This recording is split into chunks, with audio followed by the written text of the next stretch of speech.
নিষেধাজ্ঞা না থাকা সত্ত্বেও জাহাজ চলাচল বন্ধ সহ বিভিন্ন কারণে পর্যটক শূন্য সেন্ট মার্টিন। সেন্ট মার্টিনে প্রতি বছর অসংখ্য পর্যটক ভ্রমণে যান, তবে অতিরিক্ত পর্যটক এবং অযথা কার্যকলাপের ফলে দ্বীপের পরিবেশ এবং বাস্তুতন্ত্র হুমকির মুখে পড়েছে বলে ধারণা করছে সংশ্লিষ্টরা। এই সমস্যা সমাধানে পরিবেশ, বন ও জলবায়ু পরিবর্তন মন্ত্রণালয় সম্প্রতি বেশ কিছু নতুন নিয়ম চালু করেছে। নতুন বিধিনিষেধ ও নিয়মাবলীর মধ্যে রয়েছে, নভেম্বর মাসে পর্যটকরা সেন্ট মার্টিনে দিনের বেলায় ভ্রমণ করতে পারবে, তবে রাতে ফিরে আসতে হবে। ডিসেম্বর এবং জানুয়ারিতে এই 2 মাস শুধুমাত্র রাতে থাকতে পারবে, তবে দৈনিক 2000 জনের বেশি যেতে পারবে না। রাতে আলো জ্বালানো যাবে না, উচ্চস্বরে শব্দ সৃষ্টি বা পার্টি আয়োজন করা যাবে না, বারবিকিউ পার্টি করা যাবে না। ভ্রমণের আগে নিবন্ধন বাধ্যতামূলক। পর্যটকদের মোবাইল অ্যাপের মাধ্যমে নিবন্ধন করতে হবে। দ্বীপে প্রবেশের সময় তাদের থাকার জায়গা বিস্তারিত তথ্য সরবরাহ করতে হবে। তবে এই বিধিনিষেধ নিয়ে স্থানীয় বাসিন্দা ও ব্যবসায়ীদের মধ্যে মিশ্র প্রতিক্রিয়া দেখা গেছে। তারা এটিকে অযৌক্তিক বলেছে এবং স্থানীয় অর্থনীতির উপর নেতিবাচক প্রভাব নিয়ে উদ্বেগ প্রকাশ করেছেন। নিয়মগুলোর কার্যকর বাস্তবায়ন নিশ্চিত করতে পরিবেশ অধিদপ্তর এবং স্থানীয় প্রশাসনের মধ্যে সমন্বয় করা হচ্ছে, যদিও এখনও কোনো সিদ্ধান্তই চূড়ান্ত হয়নি।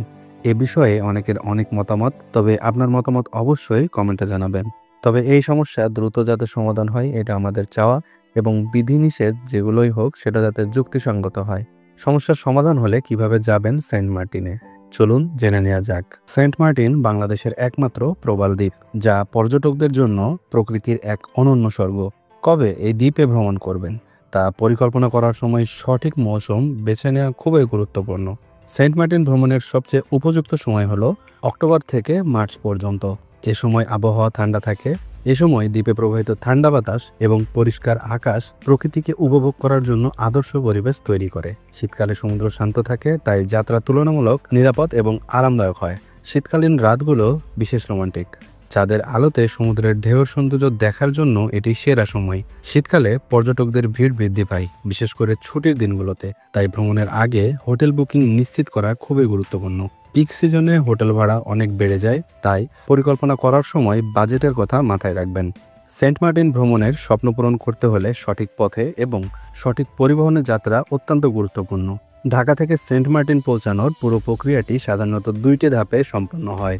ঢাকা থেকে টেকনাফ এবং তারপর টেকনাফ থেকে সেন্ট মার্টিন। ঢাকা থেকে সরাসরি টেকনাফে পৌঁছানোর জন্য বাস হলো সবচেয়ে জনপ্রিয় এবং সাশ্রয়ী মাধ্যম। শ্যামলী, সেন্ট মার্টিন, হুন্দাই এবং গ্রিন লাইন পরিবহনের মতো বাস সার্ভিস এই রুটে চলাচল করে। নন এসি বাস ভাড়া পড়বে 1100 থেকে 1500 টাকার মধ্যে এবং এসির ভাড়া পড়বে 1800 থেকে 2200 টাকার মধ্যে। ঢাকা থেকে টেকনাফ বাসে করে পৌঁছাতে প্রায় 10 থেকে 12 ঘন্টা সময় লাগে। টিকিট অনলাইন এবং স্থানীয় কাউন্টার থেকে সহজেই সংগ্রহ করা যায়। টেকনাফ থেকে সেন্ট মার্টিন যাওয়ার একমাত্র উপায় হলো জাহাজ। জাহাজ সাধারণত সকাল 8টা থেকে 9টার মধ্যে টেকনাফ থেকে ছাড়ে এবং দুপুরের আগে সেন্ট মার্টিনে পৌঁছে। রিটার্ন জাহাজ বিকাল 3টা থেকে 4টার মধ্যে সেন্ট মার্টিন থেকে টেকনাফের দিকে রওনা হয়। সিজনের সময় ভিড় বেশি থাকায় আগেই টিকিট বুকিং করা সবচেয়ে ভালো। জাহাজ ভাড়া সাধারণত 550 থেকে 900 টাকা, তবে এটি সিজন এবং জাহাজের ক্লাস, ইকোনমি বা ভিআইপি অনুযায়ী পরিবর্তন হতে পারে। এই রুটে জনপ্রিয় জাহাজ সার্ভিসগুলোর মধ্যে রয়েছে কেটি চেয়ারম্যান, ডলফিন ক্রুজ এবং এলসিটি ক্রুজ। সেন্ট মার্টিনে রয়েছে অসংখ্য খাবার হোটেল, রেস্টুরেন্ট এবং রিসোর্ট। বেশিরভাগ রিসোর্টগুলোর সাথেই প্যাকেজে খাবারের ব্যবস্থা থাকে এবং তাদের রেস্টুরেন্টে বিভিন্ন ধরনের স্থানীয় সুস্বাদু খাবারও পাওয়া যায়। সেন্ট মার্টিনের সাশ্রয়ী 5টি রিসোর্ট সম্পর্কে জানতে আইকার্ডের ভিডিওটি দেখুন অথবা ডেসক্রিপশন চেক করুন।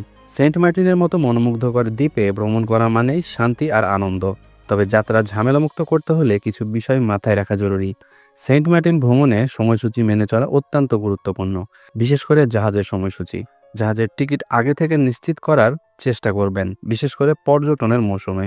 ভারী ব্যাগপত্র ভ্রমণের আনন্দ কমিয়ে দিতে পারে, তাই প্রয়োজনের অতিরিক্ত কিছু সঙ্গে না নেওয়ার চেষ্টা করবেন। স্থানীয় সংস্কৃতি এবং রীতিনীতি মেনে চলা সবসময় ভদ্রতার পরিচায়ক, তাই দ্বীপবাসীদের সঙ্গে সদাচরণ করার চেষ্টা করবেন এবং তাদের জীবনযাত্রার প্রতি শ্রদ্ধাশীল থাকবেন। শীতকালীন সিজনে সেন্ট মার্টিনে বিভিন্ন ধরনের আকর্ষণ উপভোগ করা যায়। সেন্ট মার্টিন থেকে স্পিডবোট বা ইঞ্জিন চালিত নৌকায় ছেড়া দ্বীপ ঘুরে দেখা যায়। এটি প্রকৃতির অপরূপ সৌন্দর্যে ভরপুর।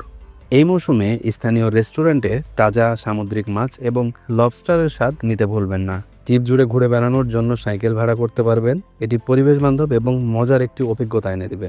পশ্চিম বিচ ও হুমায়ুন আহমেদ সমুদ্র বিলাস দেখার কথা একদম বলবেন না। আশা করি এই গাইডে আপনার সেন্ট মার্টিন ভ্রমণকে করবে স্মরণীয় এবং ঝামেলামুক্ত। ভিডিওটি ভালো লাগলে লাইক, কমেন্ট এবং সাবস্ক্রাইব করতে ভুলবেন না। আরও গন্তব্য নিয়ে ফিরে আসবো খুব শীঘ্রই। ধন্যবাদ।